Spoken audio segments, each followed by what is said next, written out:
How to enable password lock in Money Manager.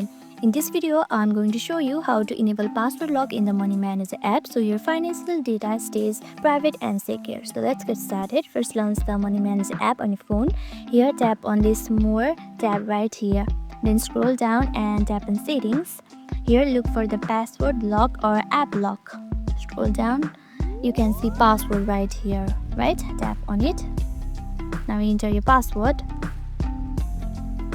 like this, and that's it. You just entered your password, and once you enter it, your app will require the password to unlock every time you open it, keeping your data safe from other eyes. And that's it. Enabling password lock is a simple but effective way to protect your Money Manager data. If you found this tutorial helpful, don't forget to hit the like button, subscribe, and also hit the notification bell for more tips and tutorials. Thank you for watching.